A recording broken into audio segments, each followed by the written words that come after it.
Notre invité Philippe Martinez, secrétaire général de la CGT, bonjour. Bonjour. Vous êtes venu ici sans problème, ça roule bien ce matin.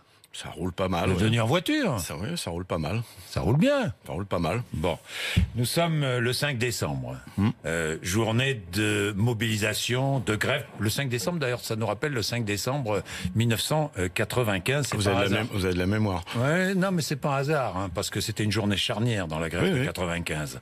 Et le 15 décembre 95, Alain Juppé retirait sa réforme. Là, vous demandez au gouvernement de retirer sa réforme. On veut un autre projet pour rendre le système pérenne, mais le système actuel. Donc vous demandez le retrait de la réforme que vous ne connaissez pas. Moi, je la connais. Vous la connaissez, vous? En tout cas. Ah, bah ça me fait plaisir. En tout cas, alors, on va rentrer dedans. Eh ben, je connais les grands principes. Oui. Le point. Oui, le point. Par contre, je connais pas sa valeur. Oui. Et je connais ni pas, vous ni moi. Et je connais pas le mécanisme qui veulent faire évoluer ou diminuer. Ah non. Ça, ce sera inscrit dans la loi. C'est ce qu'a écrit Christophe Castaner au syndicat policier. Ah ouais. Ce sera inscrit Donc dans la loi. Le point, la valeur du point ne diminuera pas, quelle que soit la conjoncture économique. Il faut mieux croire le ministre. Je ne sais pas. Moi. Ah non, mais je pose la question. Il faut plus croire le ministre de l'Intérieur que le Premier ministre. J'ai lu la circulaire. Deuxième chose, on va travailler plus longtemps.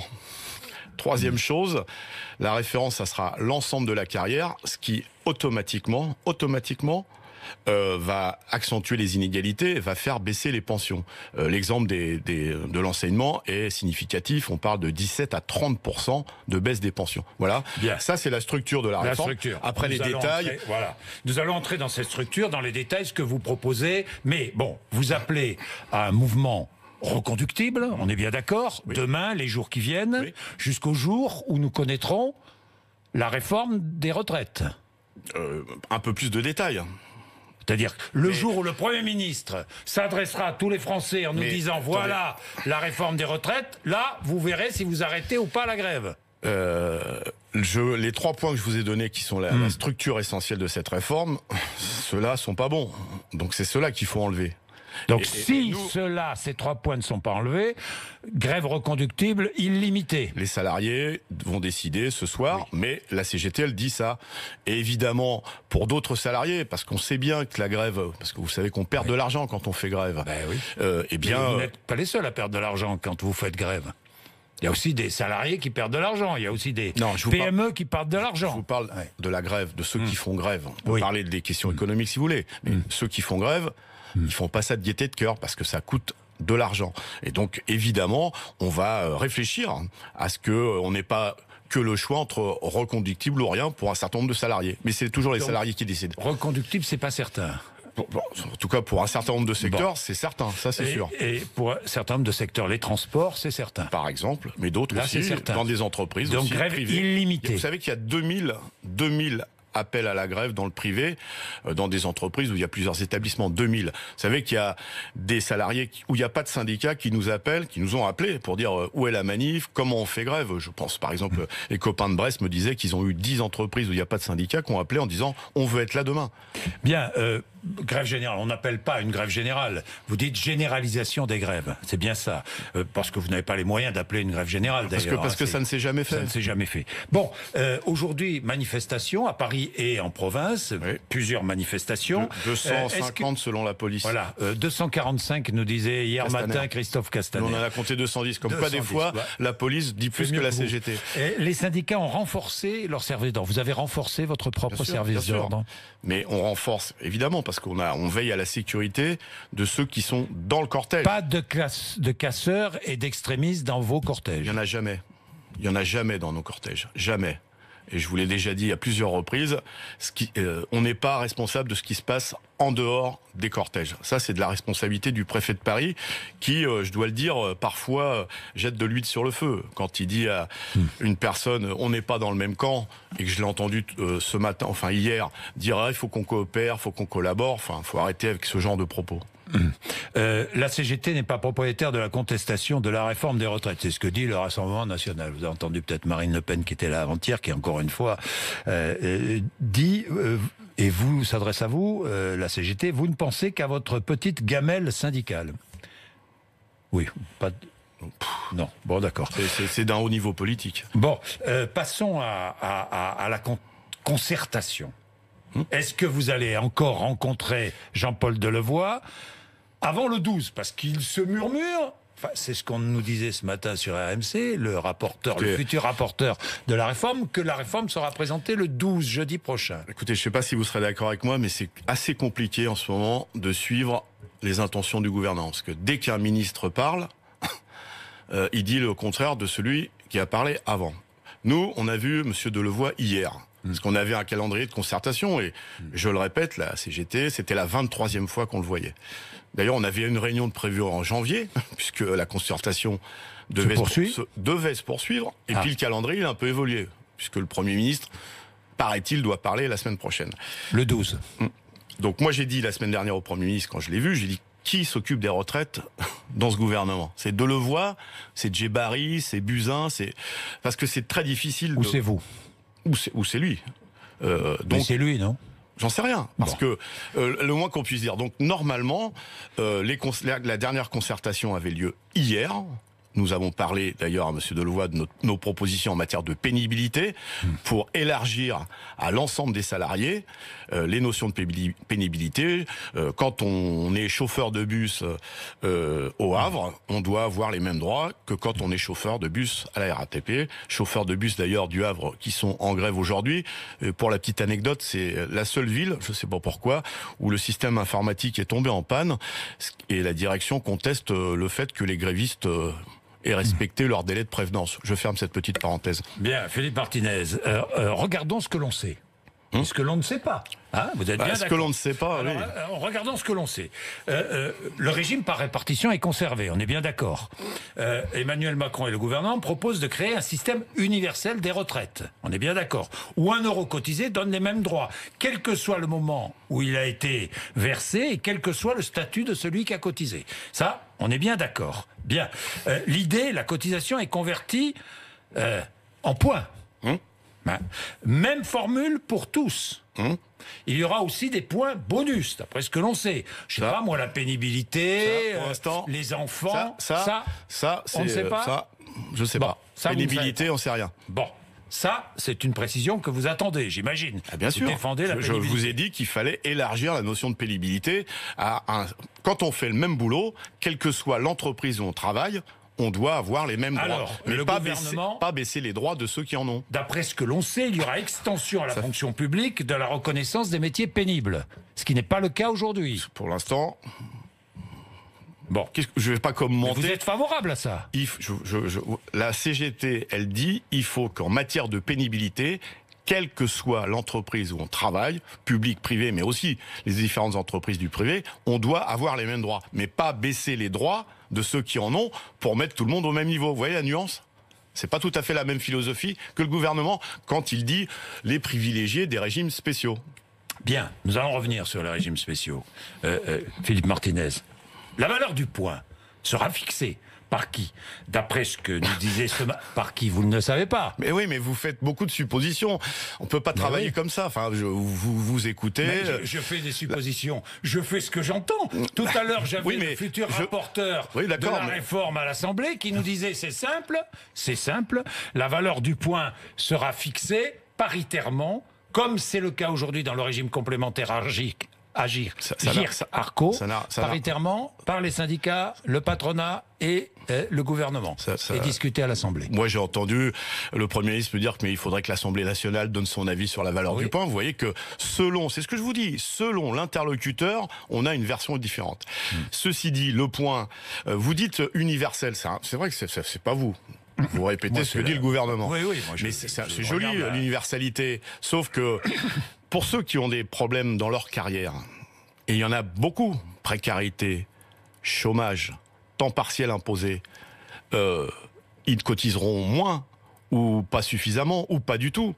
Mais ils ont pas le droit à la retraite. Mais justement, ceux qui ont des contrats précaires, qui travaillent en 3 jours, par exemple, ils accumuleront des points pendant ces 3 jours-là. Oui, mais alors qu'aujourd'hui, avec le système actuel. Mais je vous dis qu'il faut améliorer le système actuel. Parce que l'universalité, ça veut rien dire si on ne permet pas à tous ceux qui ont, comme on dit, des problèmes dans leur carrière, d'accumuler suffisamment de pensions pour vivre dignement à la retraite. Nous proposons, parce que ça c'est juste, de prendre pour référence les 10 meilleures années. Parce que quand, sur une carrière de 40 ans, si vous prenez les 10 meilleurs, vous voyez, vous évacuez et vous sortez tous les problèmes. Parce que ceux qui sont au chômage, c'est pas eux qui ont choisi d'être au chômage. C'est la société ou une entreprise qui les a licenciés. Est-ce qu'ils doivent subir les conséquences de décisions qu'ils ne prennent pas? Donc quand on prend les 10 meilleures années, eh bien on est sûr, en tout cas on limite le risque qu'on prenne en compte des années de chômage. Ça c'est juste, parce que universalité sans solidarité, ça ne veut rien dire. Et nous, on est pour un système solidaire. Ce ne sont pas à ceux qui subissent les licenciements, le temps partiel imposé, en plus de subir les conséquences de cette carrière difficile au moment de la retraite. C'est ça la solidarité. Donc, universalité sans solidarité, ça ne veut rien dire. Or, notre système aujourd'hui, il est solidaire. Il a été, par Delevoye par exemple, mais par d'autres, attaqué dans son financement, parce que vous savez qu'il y a beaucoup d'exonérations de cotisations sociales patronales. Donc c'est ça qu'il faut regarder. C'est ça qu'il faut regarder. Bien. Vous, si j'ai bien compris, vous conduisez une grève préventive, non? Plus que préventive. Non, je vous dis ça parce que vous ne connaissez pas vraiment la réforme des retraites comme moi. Je vous dis que nous connaissons la philosophie essentielle. La philosophie. Donc vous êtes en grève contre la philosophie de la retraite, de la base de cette réforme, c'est le point. Il y a beaucoup d'inconnus, avouez-le. La base de cette réforme, c'est de prendre en compte l'ensemble de la carrière. Il n'y a pas besoin de sortir de l'ENA, parce qu'on n'est ni l'un ni l'autre sorti de l'ENA. Non, ça c'est sûr. Pour savoir que si on prend l'ensemble de la carrière, ça va pénaliser à la fin les pensions. Et l'exemple de l'enseignement est significatif. Mais dans le privé aussi. Alors, l'exemple de l'enseignement est clair. Les enseignants ont peu de primes. 4% dans le primaire et 9% ailleurs, en moyenne, peu de primes, parce que dans la fonction publique, les primes sont prises en compte. Mais pour les enseignants... Pour l'instant, elles ne le sont pas. Ben, c'est ce qui est prévu, non? Vous ne le savez pas, moi non plus. Bon, voilà. On fait beaucoup de... on travaille beaucoup sur des hypothèses.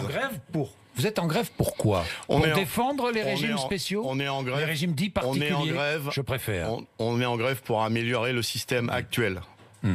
Pour que, par exemple, les jeunes, qui sont souvent les plus précaires, qui font des années d'études, et si à ce rythme-là, quand on sort de l'université, ou même du bahut d'ailleurs, à 22, 23, 24, 25 ans, à quel âge on pense à retraite? À 70 ans.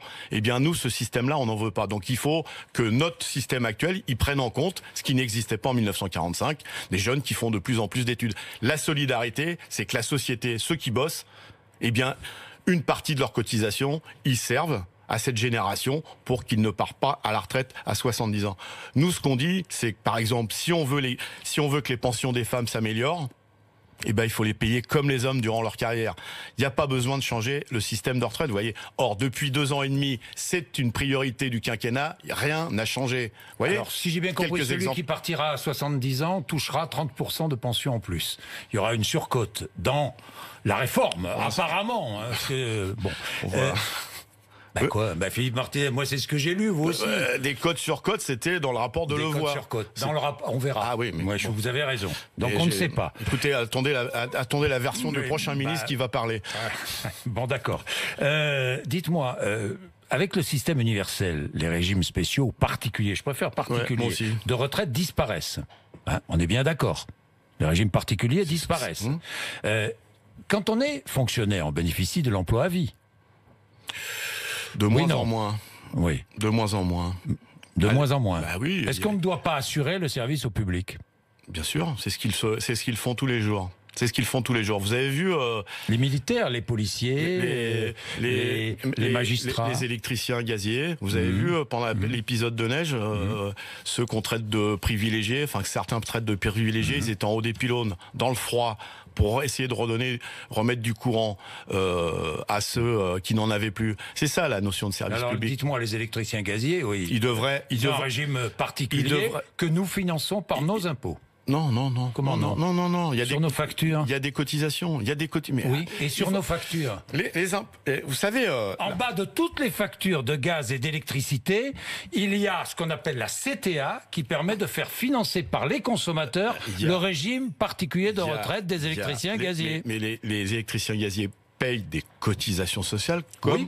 Tout le monde, comme tout le monde. Mais nous payons, nous, usagers, en plus un impôt. Écoutez-moi, il y a du fait du déficit de l'équilibre entre actifs et retraités. Par exemple, les mineurs, il y en a plus en activité. Il faut bien trouver des ressources. Bon, voilà, c'est ça la solidarité.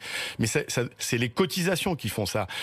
Pourquoi il y a des problèmes de financement aujourd'hui à la SNCF alors que les cheminots payent plus de cotisations que les autres? Il faut bien le dire, parce que régime particulier, c'est aussi plus de cotisations. Parce que comme les gouvernements successifs suppriment beaucoup d'emplois à la SNCF, avec les conséquences qu'on voit sur la sécurité, eh bien, ça déséquilibre le système. Un système universel sans solidarité, ça ne peut pas marcher. En tout cas, c'est pas notre philosophie. Alors oui, il faut étendre les régimes particuliers. Et je vous cite des exemples. La nuit, quand on travaille la nuit, eh bien, l'espérance de vie, elle est moins longue que ceux qui travaillent dans des horaires entre guillemets normaux. Et ben pourquoi le travail de nuit à l'hôpital, le travail de nuit à la SNCF, le travail de nuit, on appelle la pénibilité, le travail de nuit dans l'automobile, il faut le prendre en pénibilité. Donc il faut généraliser les régimes particuliers à la pénibilité. Voilà, ça c'est juste solidaire. Et on peut l'appeler universel pour faire plaisir à M. Macron. Est-il solidaire, quand on travaille dans le transport public, de faire grève? Je vous dis pourquoi. Je vous dis ça pourquoi. Non, mais vous avez entendu la proposition du sénateur Retailleau. Les militaires, les policiers, les magistrats, le personnel pénitentiaire et tant d'autres ne peuvent faire grève. Bon, on ne va pas remettre en cause le droit de grève. Astreinte pour le personnel hospitalier. C'est ça. Mais de toute façon, c'est un faux débat. Pourquoi il n'y a pas d'astreinte dans les transports publics? Pourquoi? Mais c'est un faux débat sur l'hôpital. Vous croyez que le personnel de santé, avec l'engagement qu'ils ont, ils vont laisser dans le lit quelqu'un qui est en souffrance? Enfin, c'est tellement stupide d'avoir de tels propos. Par contre, il faut pas toucher au droit de grève. Non mais il faut pas toucher au droit de grève. Pourquoi ne pas obliger les transports publics à proposer 2 heures le matin, 2 heures le soir? Mais il y a déjà un service minimum. Mais vous savez très bien que la grève est déjà très encadrée. Mais posons-nous la question, pourquoi il y a 97% de grévistes? Parce que là, on peut plus assurer le minimum, le service minimum. Pourquoi il y a 4? Donc, faut discuter avant. Et puis, il faut écouter. Je croyais qu'on était à l'acte 2 du quinquennat. Mais dans la loi, on peut fixer un service minimum, une astreinte. Il est le service minimum. Dans le transport. Il est le service minimum. Vous savez ce que c'est? Si on prévient qu'on fait grève 48 heures avant. Eh ben oui. Il est un peu limité, pardon. Oui, mais quand il y a 97% de gens qui veulent faire grève, le service minimum ne peut plus fonctionner. Il y a des astreintes, il y a du transport public assuré. Donc, si on interdit aux gens de faire grève, c'est une remise en cause du droit de grève et c'est un changement de la Constitution. C'est le droit à la mobilité qui est inscrit dans la Constitution, non? Ça existe dans certains pays, l'interdiction du droit de grève. Mais je ne suis pas sûr que ça serait une avancée sociale. Le droit de grève, c'est une règle internationale, le respect du droit de grève. Alors certains des pays ne l'appliquent pas, la Chine par exemple. Mais est-ce que c'est remettre en cause le droit de grève que d'assurer un service public le matin et le soir, aux heures de pointe? Mais pourquoi on ne discute pas avant, quand on sait qu'il y a une colère? Vous savez, les salariés de la RATP, ils ont fait grève le 13 septembre. Depuis le 13 septembre, qu'est-ce qui a changé? Est-ce qu'on les a écoutés? En tout cas, on leur a parlé, mais on les a pas convaincus. Ça fait quand même un certain délai pour corriger, vous voyez, avant le 5 décembre. Eh ben, il y a autant de grévistes, voire plus, aujourd'hui, qu'il y en avait le 13 septembre. Ça veut dire que la conception du dialogue social, la concertation, si chère à M. Macron, elle ne marche pas. Parce que quand on dénigre des salariés en les traitant de privilégiés, quand on dit que les syndicats ne servent à rien, eh bien on en arrive là. Alors l'acte 2, il n'y a pas beaucoup de changements avec l'acte 1. C'est là-dessus qu'il faut réfléchir, au lieu de culpabiliser ou de montrer du doigt ces salariés qui, je le répète, dans tous les services publics, sont au service des citoyens. Et heureusement qu'ils sont là, c'est ce qui fait la richesse avec un grand R de notre pays. Merci Philippe Martinez. Il est 8h53. Vous êtes sur RMC BFM TV.